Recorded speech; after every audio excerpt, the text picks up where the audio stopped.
The Big Engine by Fritz Leiber, narrated by William Skye. This story is brought to you by the amazing Patreon backer JB. Thank you so much for your continued support. Have you found out about the big engine? It's all around us, you know. Can't you hear it even now? There are all sorts of screwy theories, the professor said, of what makes the wheels of the world go round. There's a boy in Chicago who thinks we're all of us just the thoughts of a green cat. When the green cat dies, we'll all puff to nothing like smoke. There's a man in the West who thinks all women are witches and run the world by conjure magic. There's a man in the East who believes all rich people belong to a secret society that's a lot tighter and tougher than the mafia, and that has a monopoly of power secrets and pleasure secrets other people don't dream exist. Me, I think the wheels of the world just go.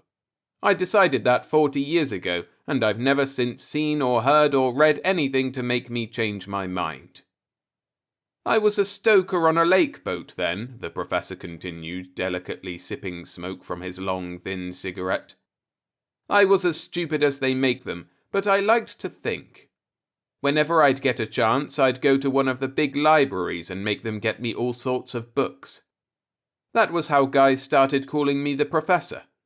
I'd get books on philosophy, metaphysics, science, even religion. I'd read them and try to figure out the world.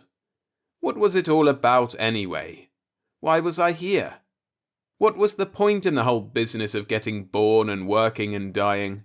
What was the use of it? Why'd it have to go on and on? And why'd it have to be so complicated? Why all the building and tearing down? Why'd there have to be cities with crowded streets and horse cars and cable cars and electric cars and big open-work steel boxes built to the sky to be hung with stone and wood? My closest friend got killed falling off one of those steel box kites. Shouldn't there be some simpler way of doing it all?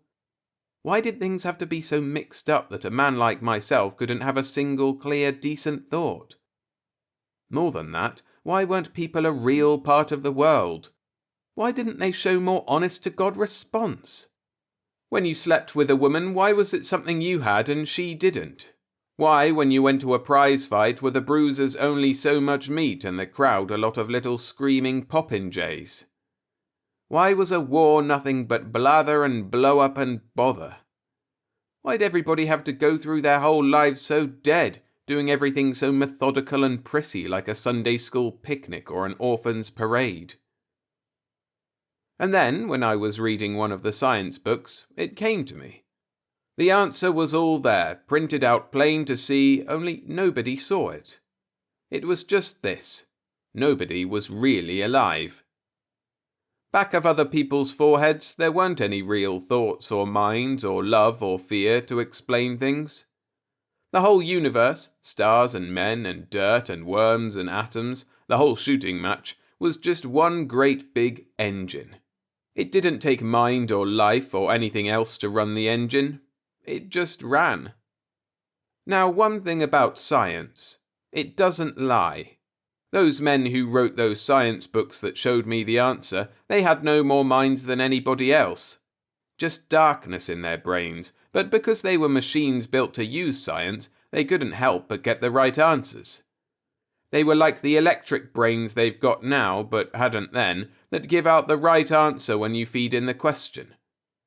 I'd like to feed in the question, what's life, to one of those machines and see what came out. Just figures, I suppose. I read somewhere that if 1 billion monkeys had typewriters and kept pecking away at them, they'd eventually turn out all the Encyclopedia Britannica in trillions and trillions of years. Well, they've done it all right, and in jig time. They're doing it now.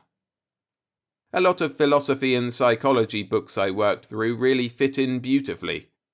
There was Watson's behaviorism telling how we needn't even assume that people are conscious to explain their actions.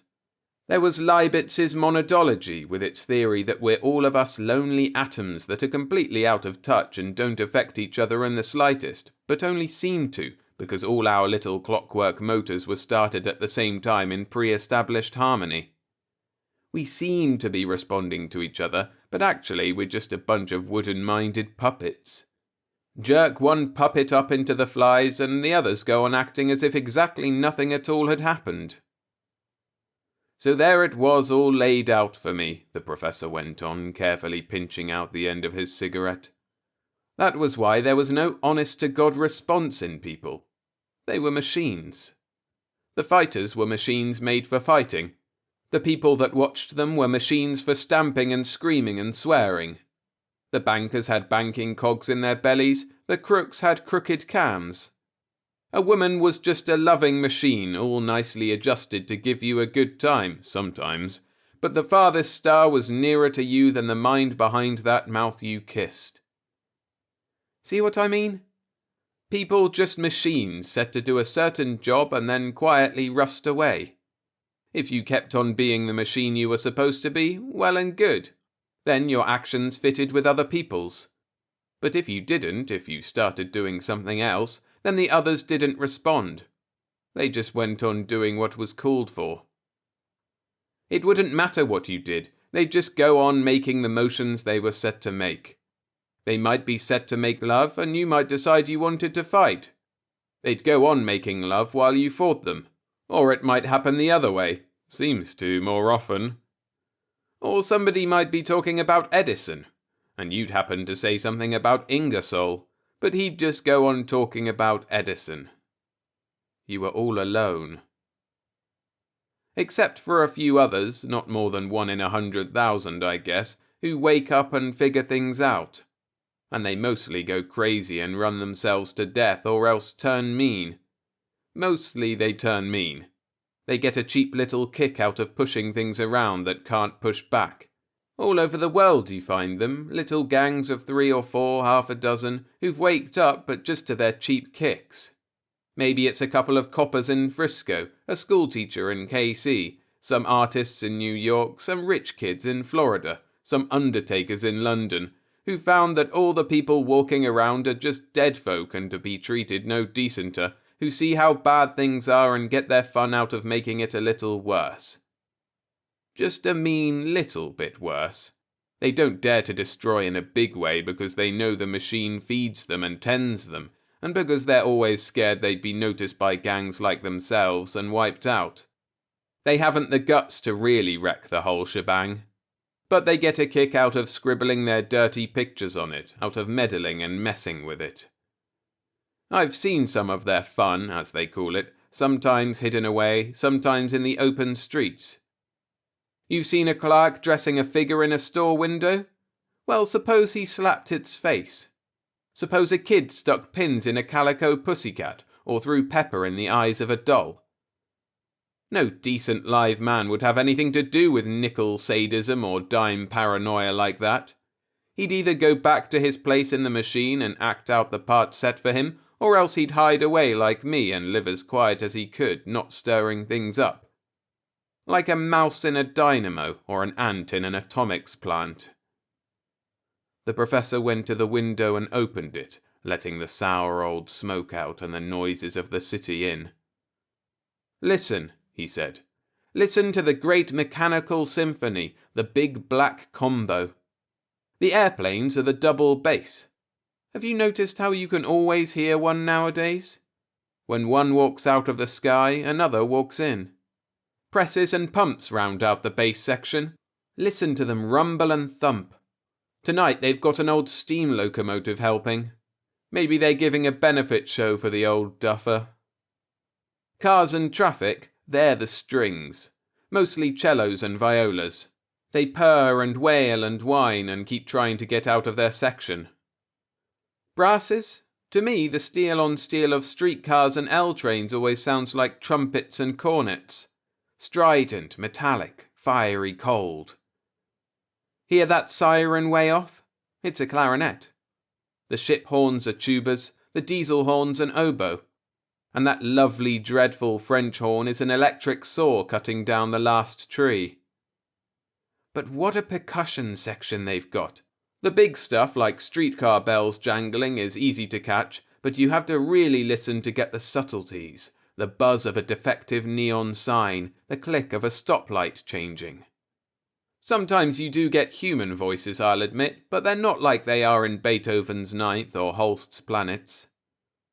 There's the real sound of the universe, the professor concluded, shutting the window. That's your heavenly choir. That's the music of the spheres the old alchemists kept listening for. If they'd just stayed around a little longer, they'd have all been deafened by it. Oh, to think that Schopenhauer was bothered by the crack of carters' whips. And now it's time for this mouse to tuck himself in his nest in the dynamo. Good night, gentlemen.